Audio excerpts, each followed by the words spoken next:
Magandang araw at welcome po sa ating channel. Ang mga panunurin nating video ngayon ay tungkol sa mga laruan ng mga manika na gumagalaw ng mag-isa.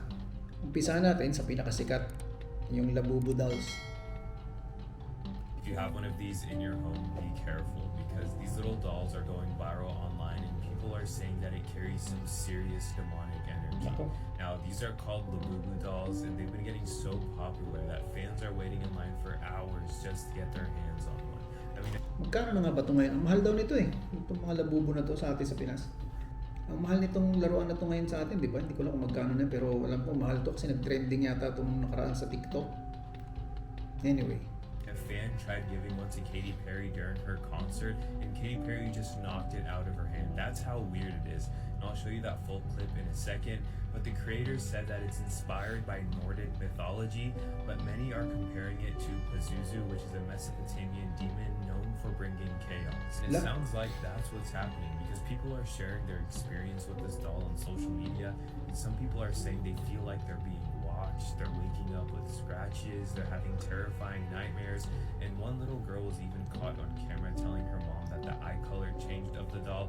Now, I don't know how believable all of that is, especially the physical stuff, but I do believe if you bring in some dark energy willingly into your home, that it can mess with you spiritually. Nakakatakot naman kasi talaga itong mga manika na ito. Pag kita nyo tsura, lalaki ng ipin, nasa kanyang tila nang nakatingin sa'yo. Diba? Ano ko ba? Gusto ng mga tao to. The weirdest part of it all, of course, there's a Simpsons episode with the Pazuzu doll and it possesses Maggie the baby and then everything turns into chaos.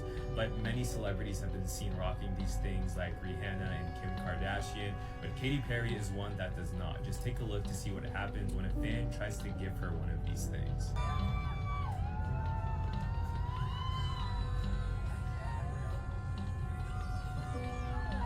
So yun nga, pati si Katy Perry ayaw, natatakot siya sa mga manika na to. Ewan ko, sa tingin nyo ba, may ano ba talaga to? May parang something ba sa mga manika na to? Next video tayo. Itong next video pala natin ito yung sa bata na mayroon din siyang Labubu doll na nag-iba daw yung mata. Tapos para daw nakatingin sa kanya, parang sumusunod sa kanya yung... Tapos para lumaki daw yung smile. Yung pala yun. Lumaki yung ngiti ng doll na yun. So, nagsusumbong siya rito sa nanay niya. What happened? His eye just oh hell no. Don't throw it to me! What happened? It just turned green and I was in my room. Wala, What do you mean it turned green? naging green yung kulay. It's inside. His eye?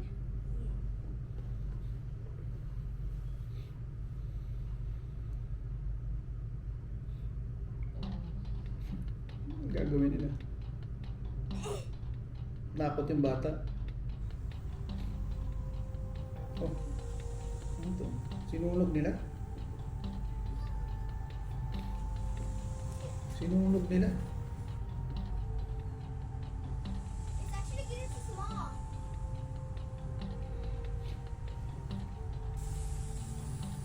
Sunog na. Baka naman kasi fake yung binili niya. Ayun. Baka naman kasi fake itong nabili ng nanay niya laruan.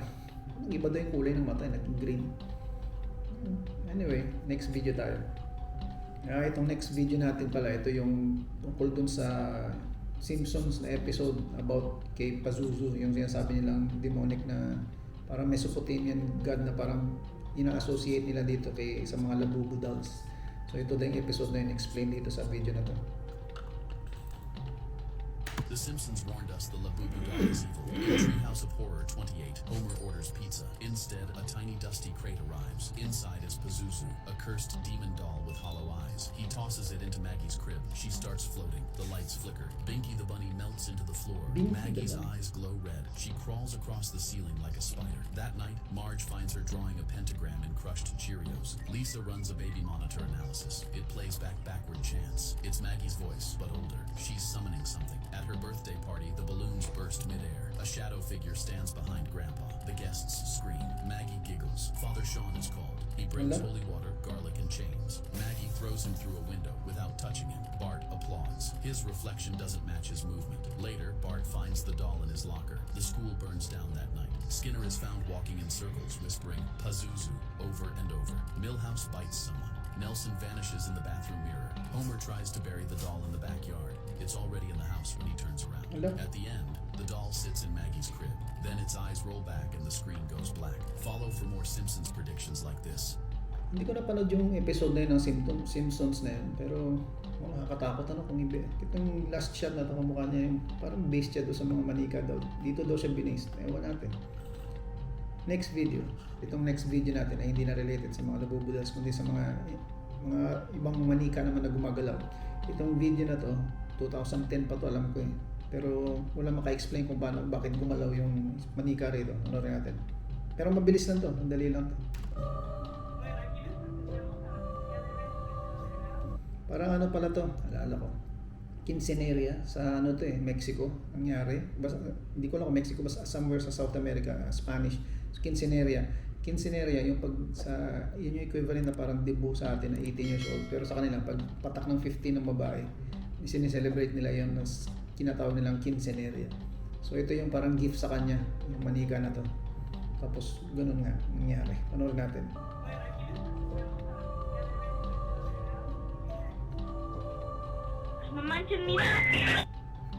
Ayun, gumalaw. Mabilis na yung video na yun. Hindi mo, pero wala maka-explain kung saan galing yung ano na yun eh. Yung bakit gumalaw. Kung totoo ba yun o prank lang. Anyway, next video. Next video natin, ito naman tungkol sa manika na yung brand, matagal na tong brand na to, Baby Laugh sa lahat yung pangalan ng manika na yun. So, creepy daw siya. Nakakatakot naman kasi, panoorin natin kung bakit nakakatakot siya.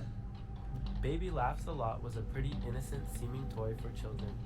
The doll was officially released in 1971, and of course there were commercials released to promote the toy to children around the world. The 1971. one published by Remco is a prime example of how creepy these ads were.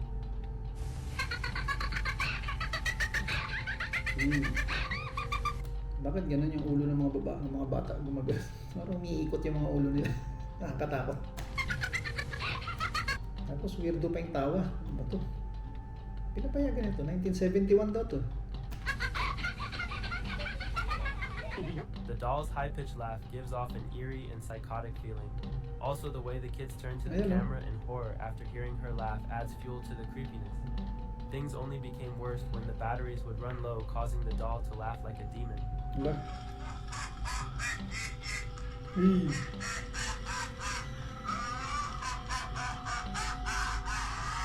After several parents complained about how the doll would scare their kids, the company took the doll off the shelves before making adjustments and remanufacture it to make it more kid-friendly. Ayun. Isa to sa mga toys na nakakatakot ng araw. 1971 to. Katakot na pag humina yung battery niya, tumatawa na lumalaki yung boses kasi humina na yung battery. Buti tinigil na nila yan. Next video. Next video, itong parang isang lumang manika. Itong lumang manika na to parang ewan ko, parang siguro nila na iniisip nila na haunted siya kasi pag may nilagay silang manika na walang battery, gumagalaw siya mag-isa. Panoorin natin. Kahit walang battery, umaandar yung manika. Ewan ko, totoo to. Panoorin natin. This is what happens whenever I put her near my daughter's old Cabbage Patch toy. But that's not the weirdest part. Ano? There's no batteries. But wait, there's more. Kahit walang battery. I even cut the wire to see if that would stop it. Is she causing this? I just can't get rid of her. Yun. Takot na. Gumagalaw siya kahit hindi walang battery. Anyway, next video. Ito next video natin naman, ito din South America din to. So since ano kasi yung salita nila Spanish, hindi ko alam saan, pero mukhang luma na rin to. Makakita sila ng mga manikin, parang nasa bintana sila. May binibidyon silang area, tapos may nakita silang manikin. Tapos panoorin natin kung ano nangyari. Te lo juro que esa muñeca no estaba mirando hacia acá. Mira, Ayan, mga manikin. ¿ves que parece como si nos estuviera mirando? Y uno, vamos, parpadeó. Wala, kumurap yung mata. Kumurap yung mata ng manikin. Totoo kaya yun? Ulitin natin. Y esa muñeca no estaba mirando hacia acá. Mira, ¿ves que parece como si nos estuviera mirando? Y uno, Ayun, vamos, parpadeó. Gumalaw siya. Te lo Tingnan natin kung ano kasunod. juro que parpadeo. ¿Ves que parece como si nos estuviera mirando? Ay, inulit nila. Y uno... Ayan, slow mo yun, no? Amor, parpadeó.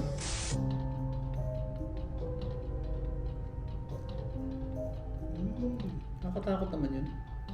Inulit pa nila, finocus nila, di ba? Tingin nyo ba totoo ba itong mga video na to? Comment kayo sa baba kung sa tingin nyo totoo itong mga video or naka-experience na kayo ng mga ganitong mga nangyari. Next video. So itong next video natin, karugtong to ng mga manika na gumagalaw. So iba-ibang lugar to, sa tingin ko ito parang South America pa rin kasi nag-Spanish pa rin sila eh. Ano natin itong next video? ¿Ya? Okay, bata. Ang ginagawa ¿Vos niya. tenés un beso así? Una rosita, igual que el cuchillo que mostré al principio. Y este tenedor, Tenedor, Spanish nga. vos tenés, Tenedor. perdón, se me está cayendo un poco. Perdón. Dos cuchillos amarillos iguales. Otro cuchillo amarillo, Cuchillo. como amarillo flúor, Amarillo color. una cuchara, La cuchara. Spanish nga. un mosquete para aplanar masa, cucharita y un tenedor.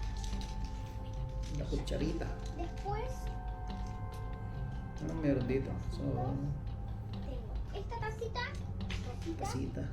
y esta tacita, Oh! Ayun. como funciona. Hindi niya napansin. Luego, Hindi niya napansin gumalaw yung kamay ng manika. Ang gumagawa siya ng video niya eh. Yung bata, busy siya eh. Hindi niya napansin na gumalaw. Kala niya kung ano lang yan. ¿sí? Ayan na. Takbo! Takot siya. Nakita niya gumalaw eh. Ano kaya eh? Biglang gumalaw yung kamay ng manika. Katakot siya. Naglalaro yung bata eh. Tapos biglang gumalaw yung manika. Tatakbo talaga yun. Anyway, yun lang. Yan yung last nating mga video ngayong araw na to. At sana ipanoorin nyo uli ang ating susunod na video. Sana nag-enjoy kayo. At mag-comment kayo sa baba kung naka-experience na rin kayo ng mga ganitong pangyayari sa buhay ninyo at sa inyong mga laruan. Okay? Sana mag-subscribe kayo at mag-click na rin ng notification bell para ma-notify kayo sa mga susunod na video. Maraming salamat po at paalam.